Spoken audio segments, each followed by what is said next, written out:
ভালো প্রশংসা করব। সব কাউন্সিলররা যদি এত উদ্যোগী হয় তাহলে আনন্দের।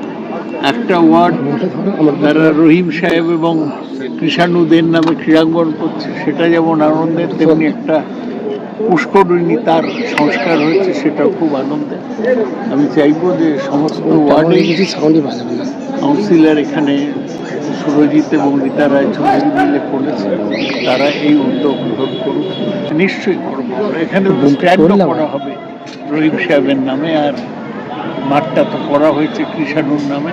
দমদম তো খুবই ঘনবসতিপূর্ণ এলাকা, এক সময় সবই খোলা ছিল, উদ্বাস্তু কলোনি ছিল, এখন সব বাড়ি হয়ে গেছে, মাল্টি স্টোরেজ বাড়ি হচ্ছে।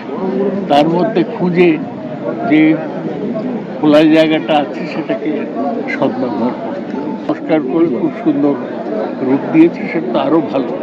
জলটা কত জরুরি সেটা আগুন লাগলে বোঝা যায়, জলই পাওয়া যায় অধিকাংশ জায়গায়। এখানে জল একদম সৌন্দর্যায়ন হয়, পরিবেশ ভালো লাগে, আগুনের ব্যবহার কাজে লাগে, সেটা খুব সুন্দর। সবাই ভালোভাবে শান্তিপূর্ণভাবে হোলি পালন করুন। আমরা যখন ছোট ছিল, হোলি মানেই ছিল মাতালদের অত্যাচার, এখন সেগুলো অনেকটা কমেছে, রবীন্দ্রিক হোলি একটু হচ্ছে, সেটা থাকুক। সবাই শান্তিতে হোলি উৎসব যাপন।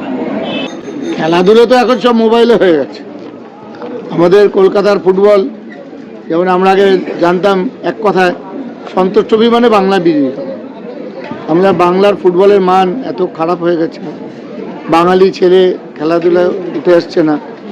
সব যাও ক্লাবগুলো খেলাধুলা হচ্ছে, সেটা স্পন্সরের দৌলতে, এবং সব বিদেশি প্লেয়ার বেশিরভাগ। আমিও পারবো না এই জুয়াল মানে সব প্লেয়ারের নাম বলতে। পাড়ায় পাড়ায় যদি এরকম ছোট বাচ্চাদের ফুটবল খেলাবার উদ্যোগ বা ব্যবস্থা না হয়, তাহলে যদি এখান থেকে আগামী দিনের কৃষাণুদের ওঠে, আমরা একটা কমিটি করে মাঠ খেলাধুলা বা কখন কে করবে সেটা এই উদ্বোধনের পরে আমরা বসে ঠিক করব। দল থাকছে, দুটো খেলা হবে।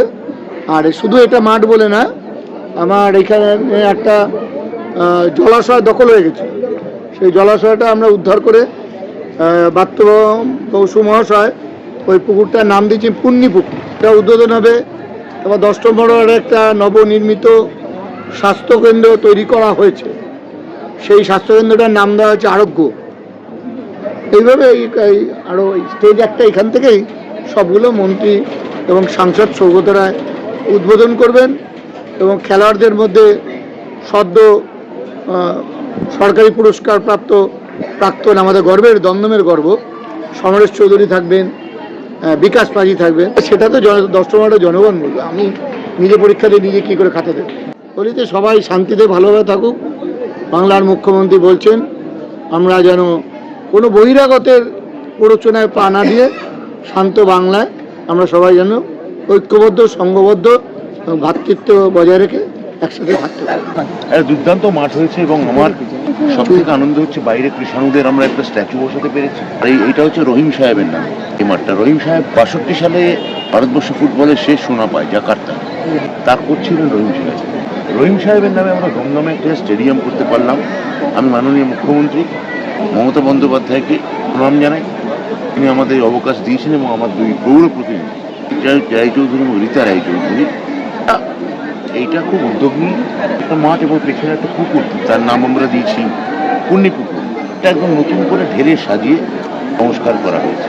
স্বাস্থ্যকেন্দ্র আমরা করেছি আরও মিলিয়ে 9 এবং 10 নম্বর ওয়ার্ড দক্ষিণ দমদম আমার পৌর প্রতিনিধিরা যা কাজ করেছেন শুধু প্রশংসাযোগ্য নয়, এভাবে তারিফযোগ্য। তাদের ধন্যবাদ জানাই। এবং মমতা বন্দ্যোপাধ্যায়ের অনুপ্রেরণায়, সুযোগ্য নেতৃত্বে, অভিষেক বন্দ্যোপাধ্যায়ের সেনাপতিত্বে আমরা যারা তৃণমূল কংগ্রেসের প্রতিনিধি এখানে আছি, আমি বিধায়ক, আমার দুপাশে 2 পৌর প্রতিনিধি আছেন, আমরা এলাকায় একটা পরিষেবার ফল এখানে নেমেছে। আমার মুখ্যমন্ত্রীর জন্য, আমার নেত্রীর জন্য সম্ভবপর হয়েছে। আমি সবাইকে, সংশ্লিষ্ট সবাইকে ধন্যবাদ জানাব। কালকে দোল খেলার রঙের উৎসব, রাধাকৃষ্ণের মিলন উৎসবেরও এটা একটা প্রতীক। আজকে নেড়াপোড়া এরকম একটা সুন্দর দিনে এই এত বড় সুন্দর একটা আলোকময় স্টেডিয়াম আমরা উদ্বোধন করলাম। আমি সবাইকে দোলের শুভেচ্ছা জানাই। সুরজিৎ রায়চৌধুরীকে অসংখ্য ধন্যবাদ। এই দুটো জিনিসই এখন সংখ্যা কমছে, খেলার মাঠ এবং পুকুর, সেটাই এই মাঠটাকে ও এত সুন্দর করে অ্যাস্ট্রোটার্ফ দিয়ে তৈরি করেছে। ক্রীড়াপ্রেমী মানুষের কাছে এবং পার্শ্ববর্তী মানুষদের কাছে খোলা একটা জায়গা উপহার দিল, এবং পুকুর, সেই পুকুরটাকে নতুন করে সংস্কার করে মানুষের ব্যবহারের যোগ্য করে তুলেছে। দুটো কাজই সত্যি মানে ধন্যবাদ দেওয়ার মতো। উদ্যোগী কাউন্সিলর সবসময় ওয়ার্ডের মানুষের জন্য কাজ করে, দেখেও শিখলাম, ওর থেকে শেখারও আছে। তাই ওর এই উন্নয়নের কাজকে ধন্যবাদ জানাই।